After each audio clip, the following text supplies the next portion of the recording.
حضرت نوح علیہ السلام اللہ کے برگزیدہ نبیوں میں سے تھے۔ حضرت نوح علیہ السلام کا تعلق سیدنا آدم علیہ السلام کے بعد آنے والی نسلوں سے تھا۔ ان کا زمانہ حضرت آدم علیہ السلام کے بعد چند سو سال کا تھا۔ اس وقت کے لوگوں میں بت پرستی عام ہو چکی تھی اور وہ اللہ کی عبادت کو چھوڑ کر جھوٹے خداؤں کی پوجا کرنے لگے تھے۔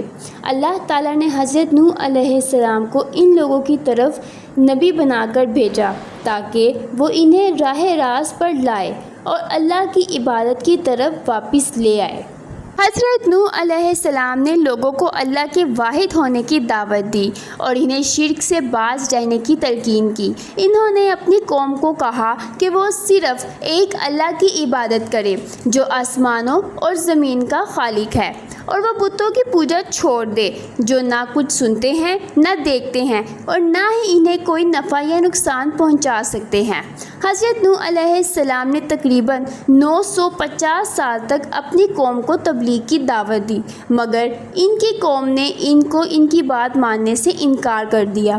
انہوں نے حضرت نوح علیہ السلام کا مذاق اڑایا، ان پر الزام لگایا کہ وہ ایک عام انسان ہیں جو ہم جیسے ہی دکھائی دیتے ہیں، وہ کوئی خاصیت نہیں رکھتے۔ قوم کے سرداروں نے لوگوں کو حضرت نوح علیہ السلام سے دور رہنے کی تلقین کی۔ انہوں نے کہا کہ وہ تو بس بہکانے والے ہیں۔ حضرت نوح علیہ السلام کی قوم کے لوگ بت پرستی میں مگن تھے اور ان کے بڑے بتوں کے نام ود، سوا، یغوت، یوق اور نصر تھے۔ یہ سب ان کے نیک لوگوں کے نام تھے جن کے مرنے کے بعد شیطان نے لوگوں کے دلوں میں یہ وسوسہ ڈالا کہ ان کی یادگار کے طور پر ان کے مجسمے بنا لیے جائے۔ وقت گزرنے کے ساتھ ساتھ ان مجسموں کو خدائی مقام دے دیا گیا اور لوگ ان کی پوجا کرنے لگے۔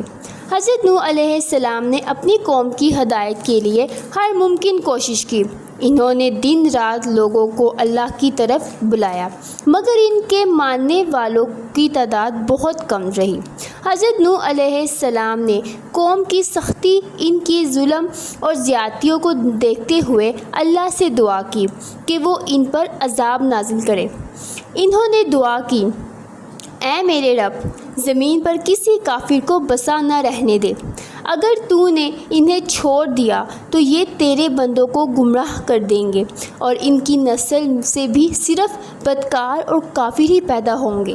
اللہ تعالیٰ نے حضرت نوح علیہ السلام کی دعا قبول کی اور انہیں حکم دیا کہ وہ ایک بڑی کشتی بنائیں۔ اللہ نے ان کی رہنمائی کی کہ وہ کسی طرح کشتی بنائیں اور اس کا سائز کیا ہو۔ حضرت نوح علیہ السلام نے اللہ کے حکم کے مطابق کشتی بنانا شروع کی۔ جب وہ کشتی بنا رہے تھے تو ان کی قوم کے لوگ ان کا مذاق اڑاتے تھے اور کہتے تھے کہ یہ کیسا نبی ہے جو کشتی بنا رہا ہے، جبکہ یہاں تو نہ کوئی سمندر ہے اور نہ ہی کوئی دریا ہے۔ حضرت نوح علیہ السلام نے ان کے مذاق کا جواب صبر اور استقامت سے دیا اور کشتی کی تعمیر مکمل کی۔ اللہ تعالیٰ نے حضرت نوح علیہ السلام کو حکم دیا کہ جب پانی کا طوفان شروع ہو تو وہ ہر قسم کے جانوروں کے جوڑوں کو کشتی میں لے لے اور اپنے ماننے والوں کو بھی کشتی میں سوار کر لے۔ جب اللہ کا عذاب نازل ہوا تو زمین سے پانی کے چشمے پھوٹ پڑے اور آسمان سے مسلح دار بارش برسنے لگی۔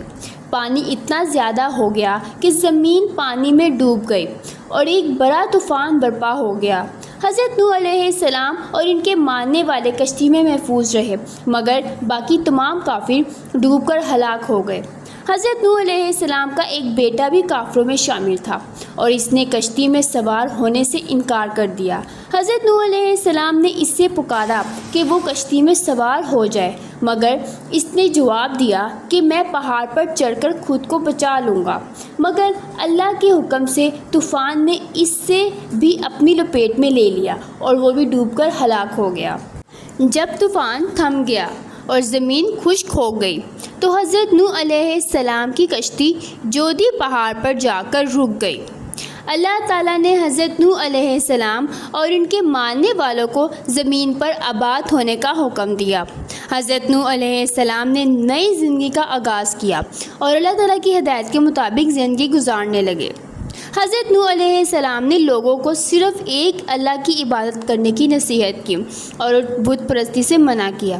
حضرت نوح علیہ السلام نے اپنی قوم کی مخالفت کے باوجود تقریباً 950 سال تک صبر اور استقامت سے تبلیغ کی۔